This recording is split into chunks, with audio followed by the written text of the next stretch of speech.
Hello everyone.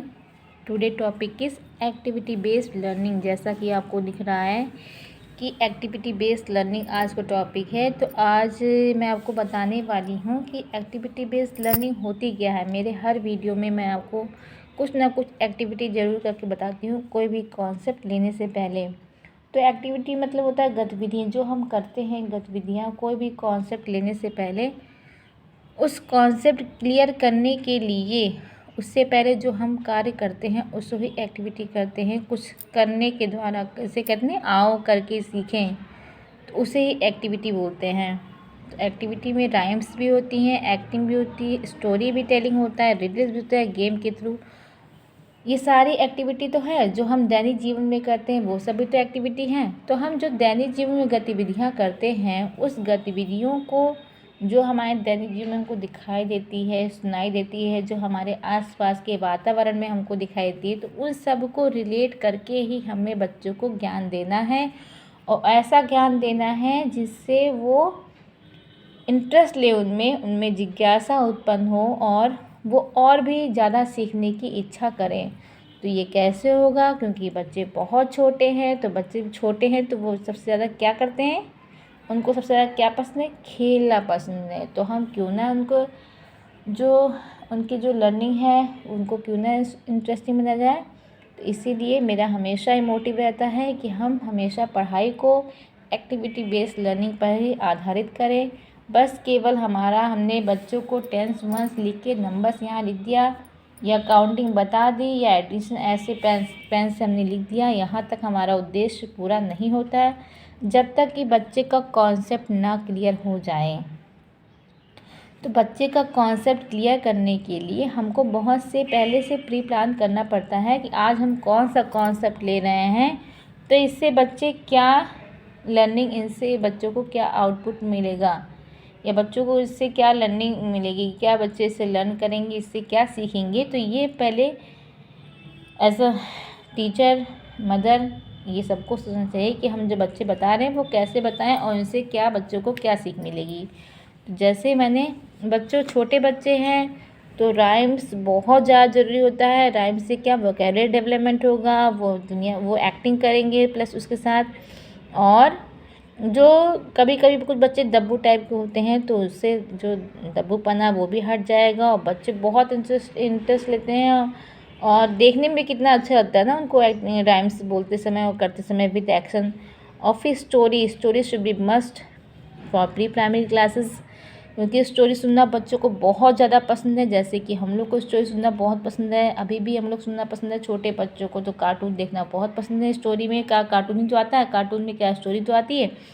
तो हमको ऐसे ही स्टोरी की बुक्स बच्चों को देनी है। छोटे छोटे बच्चों को प्रथम पब्लिकेशन की बुक आती है और वो छोटे बच्चों के लिए ही होती है। उसमें सिंपल सा बस 2-3 लेटर के वर्ड के सेंटेंस लिखे रहते हैं और बस पिक्चर्स उसमें ज़्यादातर रहती है। तो बहुत ही अच्छी बुक होती है। आप ऐसा भी ले सकते हैं जिससे बच्चे उनकी रीडिंग स्किल्स बढ़े, उनको पढ़ने में उनको अच्छा लगे। स्टोरी देख के, उनको पिक्चर देख के उससे रिलेट करके वो अपने माइंड में स्टोरी क्रिएट करते हैं। स्टोरी टेलिंग भी होगी। रिडल्स बहुत ज़्यादा ये अच्छी दिमागी कसरत जिसे कहते हैं। रिडल्स मतलब दिमाग बच्चे सोचते रहते हैं कि ये कैसे होगा। रिडल्स बच्चे से बहुत पूछे, बार बार पूछे और बच्चे का दिमाग घूमना चाहिए, उसका दिमाग सोचने पे मजबूर होना चाहिए कि इसका आंसर क्या होगा, ये कैसे होगा, ये इसका आंसर क्या होगा।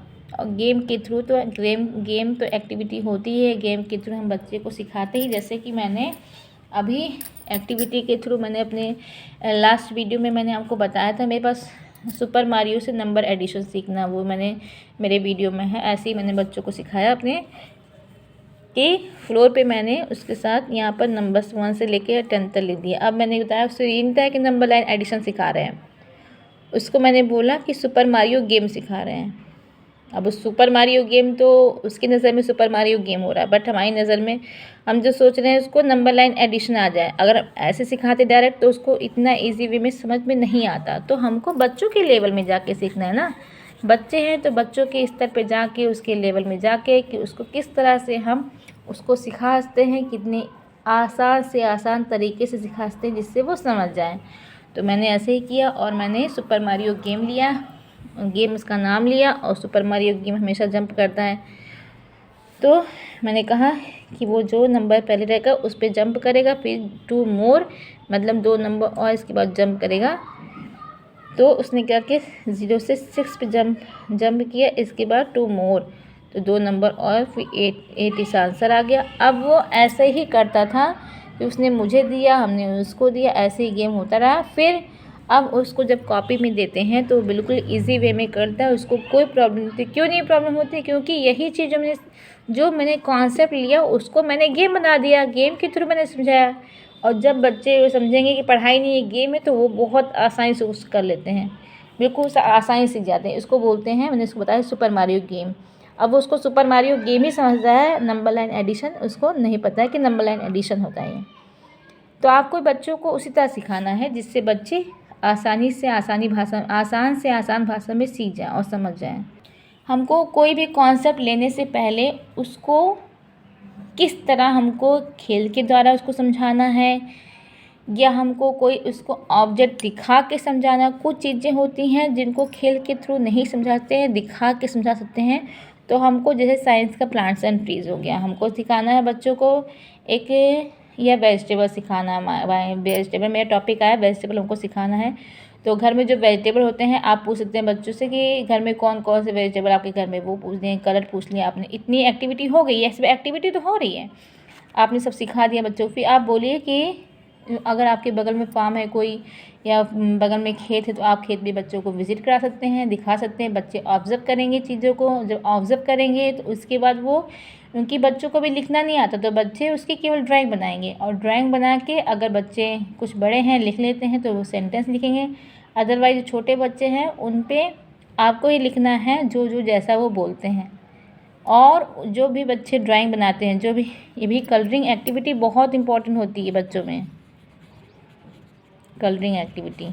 अच्छा, बच्चे ने जो भी कलर किया, जो भी उसने बनाया वेजिटेबल, अगर उसने मूली या गाजर को ऐसे बना दिया, आपको इसमें डिजाइन नहीं मानना है कि आपने बड़ा अच्छा शेप दे दिया और बना दिया मूली दिख रही, मूली आपको गाजर दिख रही ना। जो बच्चों ने जैसा लिखा है, जैसा ड्राइंग किया, बहुत अच्छा है वो।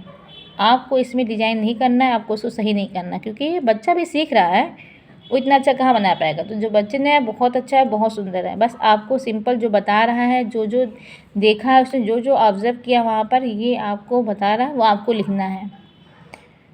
और जो बड़े बच्चे हैं वो सेंटेंस लिखें, जो छोटे बच्चे हैं वो भी लिख नहीं पाएंगे तो आपको ही लिखना पड़ेगा। तो आपको बिल्कुल इसमें टीका टिप्पणी नहीं करनी है, जैसा बच्चे ने कर दिया वैसा बहुत अच्छा है।